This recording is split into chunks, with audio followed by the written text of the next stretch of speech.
भाग प्रथम राजनीति विज्ञान प्रथम प्रश्न पत्र। और आज का हमारा टॉपिक है शक्ति की अवधारणा। मित्रों, शक्ति यानी पावर आधुनिक राजनीति विज्ञान की केंद्रीय अवधारणा है। राज्य, संप्रभुता, सरकार, कानून आदि में शक्ति को प्रमुख अंतर्निहित तत्व माना जाता है। कैटलिन और लासवेल ने राजनीति विज्ञान को शक्ति का विज्ञान कहा है। इसी तरह से प्राचीन समय में भी राज दार्शनिकों एवं चिंतकों ने शक्ति की अवधारणा की उपेक्षा नहीं की थी। हालांकि ये सच है कि उनका जो दृष्टिकोण था वो परंपरावादी था और इसलिए उनका ध्यान संस्थागत अध्ययन और राज्य की उत्पत्ति के इतिहास की खोज आदि की ओर अधिक रहा। फिर भी मैकियावली, हॉब्स, कौटिल्य, हीगल, बोसांके आदि प्रमुख राजनीतिक चिंतकों ने शक्ति और उससे संबंधित तत्वों के अध्ययन की ओर प्रचुर मात्रा में ध्यान दिया। कौटिल्य ने तो स्पष्ट लिखा है कि समस्त सांसारिक जीवन का आधार दंड शक्ति ही है। होब्स का यह विचार है कि सभी मनुष्यों में अधिक से अधिक शक्ति प्राप्त करने की एक ऐसी चिरंतन और इच्छा है जिसका अंत केवल मृत्यु में होता है। आज इस तथ्य को हम स्वीकार करते हैं कि शक्ति के अभाव में राजनीति अस्तित्व विहीन है।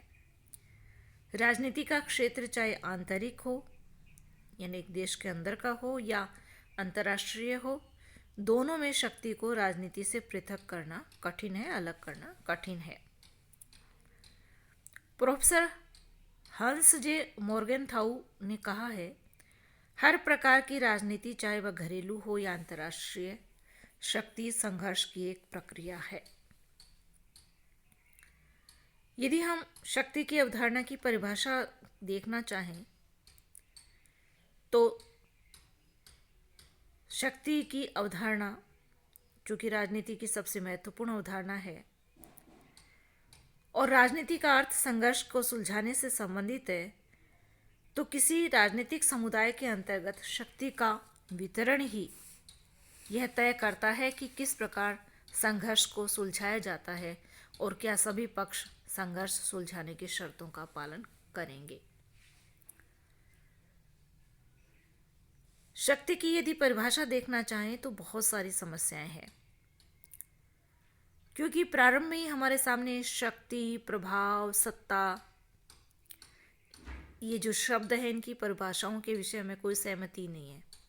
अलग अलग विचारकों के अलग अलग मत हैं। रॉबर्ट डेहेल, हेराल्ड डी लासवेल और रोवे ने शक्ति को प्रभाव के अर्थ में प्रयुक्त किया है। शक्ति यानी प्रभाव। कौटिल्य ने शक्ति को बल प्रयोग के रूप में दर्शाया है, दंड शक्ति। मोर्गेनथाउ और कैटलिन ने शक्ति को नियंत्रण के अर्थ में प्रयुक्त किया है। तो अलग अलग विचारकों ने अलग अलग इसका अर्थ लिया है। तो हम ये चर्चा करना चाहेंगे स्वाभाविक रूप से कि राजनीतिक शक्ति का स्वरूप क्या है, नेचर ऑफ पॉलिटिकल पावर क्या है। तो राजनीति में हम जिस शक्ति की चर्चा कर रहे हैं वह राजनीतिक शक्ति है, पॉलिटिकल पावर है। राजनीतिक शक्ति से अभिप्राय है अन्य मनुष्यों के कार्यों एवं मस्तिष्क पर नियंत्रण करना, अन्य मनुष्यों के दूसरे मनुष्यों के कार्यों एवं मस्तिष्क पर नियंत्रण करना। हालांकि राजनीतिक शक्ति शारीरिक शक्ति से थोड़ी अलग है। जब हिंसा वास्तविकता का रूप धारण कर लेती है तो वह सैनिक शक्ति के पक्ष में राजनीतिक शक्ति के पद त्याग का द्योतक होती है। कुछ परिभाषाएं इस प्रकार हैं। रॉबर्ट बायस्टेड ने परिभाषा देते हुए कहा है, शक्ति बल प्रयोग की योग्यता है, न कि उसका वास्तविक प्रयोग।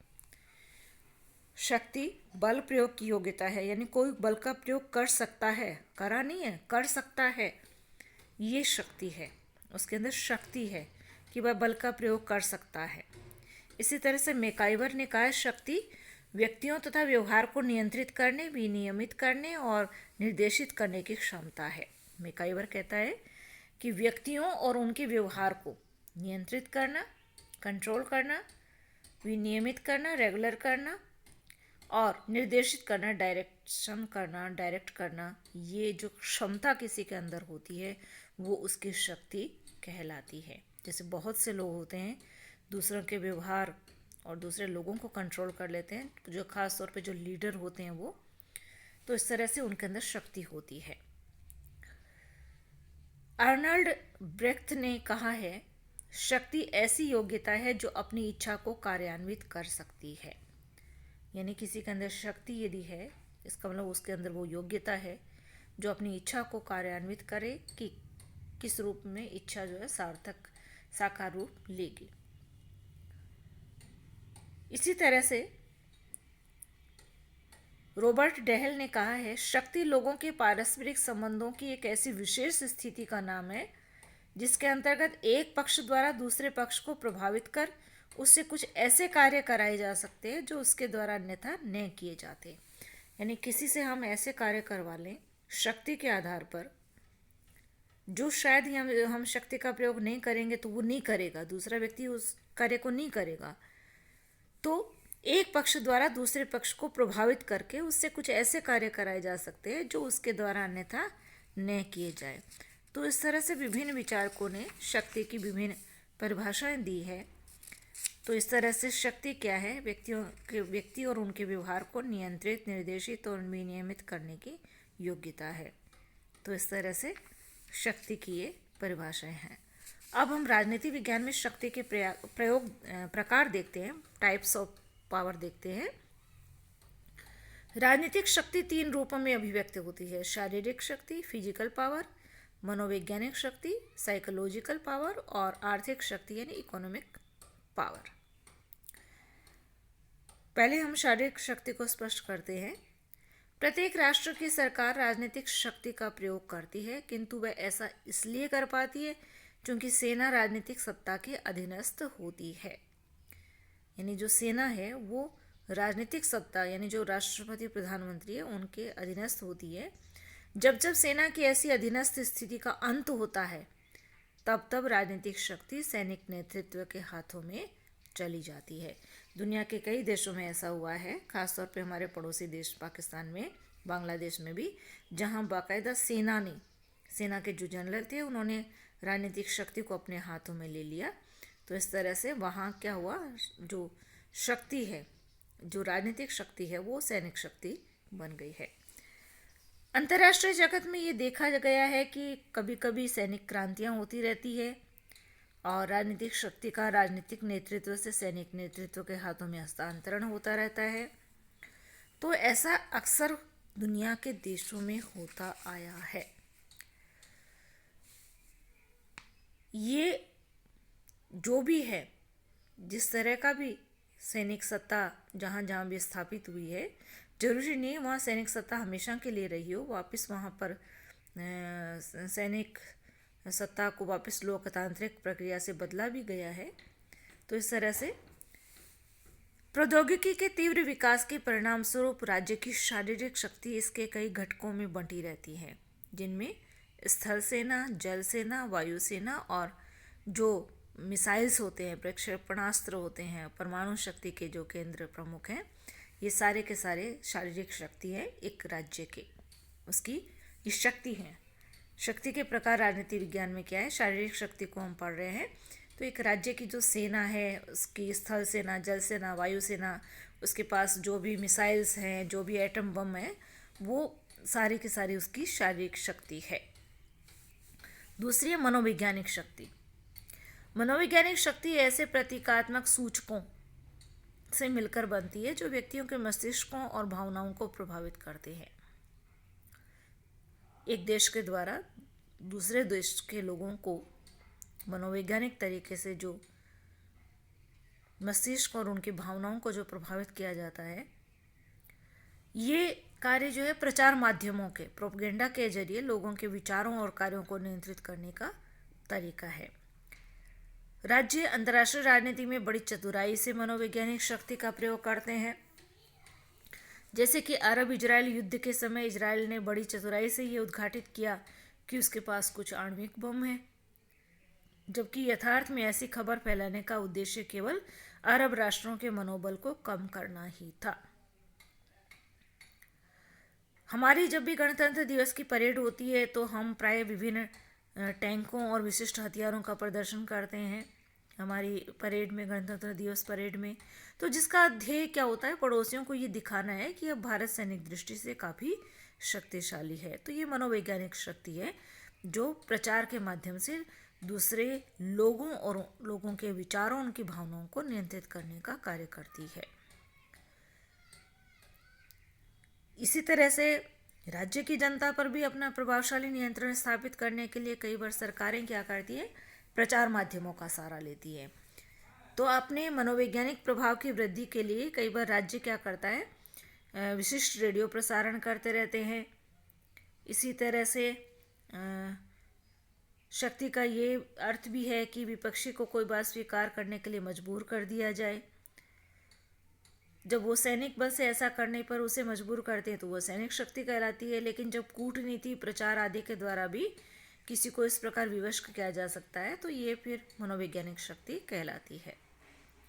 तीसरी है आर्थिक शक्ति, इकोनॉमिक पावर। राजनीतिक शक्ति का प्रयोग व्यवहार में आर्थिक साधनों द्वारा होता है। किसी भी राज्य का विदेशी व्यापार केवल अपनी वस्तुओं का विक्रय करना और विदेशी मुद्रा कमाने मात्र से संबंधित नहीं होता, अपितु व्यापार के माध्यम से उस देश में अपनी राजनीतिक शक्ति का विस्तार करना भी एक महत्वपूर्ण ध्येय होता है। तो अपनी विदेशी निर्यात के माध्यम से एक राज्य चाहे तो किसी भी अन्य राज्य को आर्थिक दृष्टि से अपने पर निर्भर बना सकता है। जैसे कि जो पेट्रोलियम कंट्रीज है, एक्सपोर्टिंग कंट्रीज है, ओपेक के जो सदस्य देश हैं, वो सारे के सारे पेट्रोलियम के लिए दूसरे किसी भी देश को किसी भी हद तक मजबूर कर सकते हैं, किसी भी हद तक प्रभावित कर सकते हैं। ये विदेशी सहायता से देश आत्मनिर्भर नहीं बन सकता और आर्थिक तथा तकनीकी दृष्टि से दूसरों के मोहताज हो जाता है, दूसरों का मोहताज हो जाता है। विदेशी सहायता से भी होने वाले तात्कालिक लाभ के फेर में देश पर काफ़ी कर्ज का बोझ आ जाता है, जिसको चुकाते चुकाते नाक में दम होने लगता है।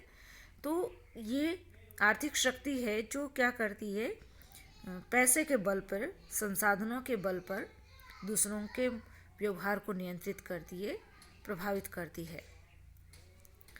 हम जानते हैं कि जो देश भारत को स्वदेशी सहायता प्रदान करते हुए चाहते हैं कि भारत उन्हीं के प्रभाव क्षेत्र में रहे और अपना स्वतंत्र चिंतन तथा कार्य बंद कर दे।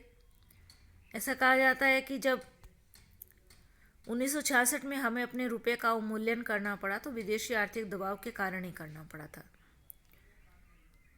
तो इस तरह से आर्थिक शक्ति है जो पैसे और संसाधनों के बल पर, सेवाओं और सुविधाओं के बल पर दूसरे देशों के व्यवहार को परिवर्तित करता है, नियंत्रित करता है। तो शक्ति के, राजनीतिक शक्ति के 3 प्रकार है, जिसमें शारीरिक शक्ति, मनोवैज्ञानिक शक्ति और आर्थिक शक्ति। इस तरह से अब हम देखेंगे कि शक्ति को प्रयोग में लाने की पद्धतियां कौन कौन सी हैं। 2 राष्ट्र या कोई व्यक्ति हैं, क और ख मान लीजिए या ए और ब मान लीजिए, उनके बीच एक समस्या है। अभी हम ये भी कल्पना करें कि क कुछ करना चाहता है और ख उससे भिन्न कुछ करना चाहता है। किसी भी वास्तविक परिस्थिति में क और ख को प्रभावित करने का प्रयास करेगा। प्रश्न है कि दोनों राष्ट्रों या व्यक्तियों को एक दूसरे के आचरण को प्रभावित करने के लिए क्या करना चाहिए। क और ख को क्या करना चाहिए कि एक दूसरे के आचरण को प्रभावित कर सके। तो सामान्यतः इनके पास 4 विकल्प हैं। वे एक दूसरे को समझा बुझा सकते हैं, एक दूसरे को कोई लालच दे सकते हैं, धमकी को भी प्रयोग में ला सकते हैं और आवश्यकता पड़ने पर वे बल प्रयोग भी कर सकते हैं। तो इस तरह से राज्यों के द्वारा अलग अलग पद्धतियां अपनाई जाती है, टेक्निक्स अपनाई जाती हैं शक्ति का इस्तेमाल करने के लिए। इसे हम ऐसे भी देख सकते हैं कि राज्य अन्य राज्यों से अपना अभिष्ट व्यवहार कराने के लिए जो विधियां या तरीके अपनाते हैं वे मुख्यतः 4 हैं। क्या है? अनुनय करना, उनसे याचना करना, पारितोषिक या उनको पुरस्कार देना, रिवार्ड्स उनको दंड देना, पनिशमेंट, और बल प्रयोग करना। तो ये इस तरह से 4 तरीके हैं अपनाए जा सकते हैं। यदि अन्य राज्यों का व्यवहार नियंत्रित करने की सामर्थ्य को शक्ति माना जाए तो इन विधियों को शक्ति के प्रयोग के साधन भी कहा जा सकता है। तो इस प्रकार स्पष्ट है कि शक्ति को प्रयोग में लाने के लिए 4 तरीके हैं: समझाना, प्रलोभन देना, लालच देना, दंड देना और स्वयं शक्ति का प्रयोग करना। तो हम यहाँ विस्तार से इनकी चर्चा करना चाहेंगे। पहली टेक्निक है समझाना। शक्ति को प्रयोग में लाने का सबसे सुगम तरीका है समझाने का। यदि कै को समझाने बुझाने से कै यदि समझाता बुझाता है और कै मान जाता है तो उसका परिणाम स्थायी होता है। बस इसके लिए कै को क्या करना होगा, एक काम करना होगा, और वह ये कि वह संपूर्ण परिस्थिति को इस प्रकार परिभाषित करे जिससे कि कै इस बात संबंध में अपना विचार बदल ले और उसकी बात को मान ले। तो अंतर्राष्ट्रीय राजनीति में कूटनीति का आधार, राजनय यानी डिप्लोमेसी का आधार जो है समझाने की विधि ही है। इसमें समझाया ही जाता है। राजनयिक प्रतिनिधि अन्य विरोधी राष्ट्रों के राजनयिक प्रतिनिधियों से अपने सुझाए तरीके के अनुसार व्यवहार कराने के लिए उन्हें तर्क और चतुराई से प्रभावित करने की कोशिश करते हैं। एक राजनयिक की सफलता का मूल्यांकन इस आधार पर किया जाना चाहिए कि प्रलोभन, दंड और शक्ति की विधियों का सहारा लिए बिना समझाने की कला का वह किस सीमा तक उपयोग कर सका है। दूसरी टेक्निक है प्रलोभन देना। कै के पास खे के आचरण को अपने अनुकूल बनाने की जो दूसरी पद्धति उपलब्ध है वह है प्रलोभन, पारितोषिक या पुरस्कार। इस विधि में एक राष्ट्र अन्य दूसरे राष्ट्रों को प्रलोभन का वचन देकर उनके व्यवहार पर प्रभाव डालने की कोशिश करता है। अब ये प्रलोभन भी 4 प्रकार के हो सकते हैं: मनोवैज्ञानिक, भौतिक, आर्थिक और राजनीतिक। सामान्यतः प्रलोभन भौतिक होते हैं। कै राष्ट्र जो है खे को भूप्रदेश, सैनिक सहायता, सैनिक अड्डे या प्रशिक्षण सुविधाएं आदि का प्रलोभन दे सकता है। हम जानते हैं कि आजकल आर्थिक प्रयोजनों का विशिष्ट महत्व है। एक राष्ट्र दूसरे को अपनी तरफ मिलाने के लिए उसे कर्ज अथवा सहायता के रूप में धन दे सकता है। द्वितीय महायुद्ध के पश्चात अमेरिका और सोवियत संघ द्वारा जो आर्थिक सहायता की नीतियां अपनाई गई उसे प्रलोभन द्वारा शक्ति के प्रयोग की विधि कहा जा सकता है। तो इस तरह से राजनीतिक प्रलोभनों के अंतर्गत अधीनस्थ राज्य को स्वाधीन करने की बात, किसी अंतर्राष्ट्रीय सम्मेलन में अन्य राज्य के दृष्टिकोण को समर्थन देने की बात भी आती है। तीसरी टेक्निक है दंड। शक्ति को प्रयोग में लाने का तीसरा तरीका दंड की धमकी देना है। यदि कै समझाने और प्रलोभन के बावजूद वह काम करता है जिसे कै वांछनीय नहीं समझता है, यानी अवांछनीय समझता है, यानी वो समझता है ऐसे नहीं करना चाहिए, फिर भी कै करता है जबकि कै ने उसे समझा दिया है, प्रलोभन भी दे दिया है, तब भी यदि वो नहीं मानता है तो कै उस स्थिति में कै को दंड की धमकी दे सकता है। अंतर्राष्ट्रीय राजनीति में दंडात्मक कार्यों की कार्यान्विति आए दिन होती रहती है, परंतु दंड को प्रभावशाली बनाने के लिए आवश्यक है कि उसकी केवल धमकी दी जाए, उसे प्रयोग में न लाया जाए। उसकी धमकी दी जाना ज़्यादा प्रभावी रहेगा, उसे काम में न लिया जाए। चौथी टेक्निक है बल या शक्ति, फोर्स। शक्ति को प्रयोग में लाने का अंतिम तरीका बल है। दंड और बल में भेद करने की आवश्यकता है। दंड की निरोध के रूप में धमकी दी जाती है, परंतु जब सचमुच इस धमकी को अमल में लाया जाता है तो यह बल प्रयोग बन जाती है। अंतर्राष्ट्रीय राजनीति में बल प्रयोग का सबसे अधिक उग्र रूप युद्ध है। वस्तुतः वह बल प्रयोग का अंतिम चरण है। युद्ध जो है बल प्रयोग का अंतिम चरण है।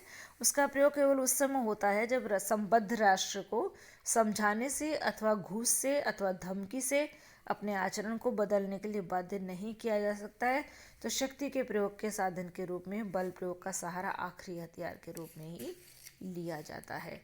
तो इस तरह से ये है शक्ति की जो टेक्निक्स हैं कि शक्ति का प्रयोग किन टेक्निक के माध्यम से किया जाए। तो इसमें पहला था समझाना, समझाया जाए, फिर है प्रलोभन, समझने से नहीं माने तो उसे कुछ लालच दिया जाए, कोई पारितोषिक या कोई प्रलोभन लालच दिया जाए, पुरस्कार दिया जाए, उससे भी काम नहीं निकल रहा तो दंड, उसको धमकाया जाए, उसको धमकी दी जाए, और यदि उससे भी नहीं मान रहा है तो बल या शक्ति का प्रयोग किया जाना चाहिए। तो इस तरह से ये शक्ति के उसकी विधियां थी कि किस तरीके से शक्ति का प्रयोग किया जा सकता है। आज के लिए इतना ही। धन्यवाद।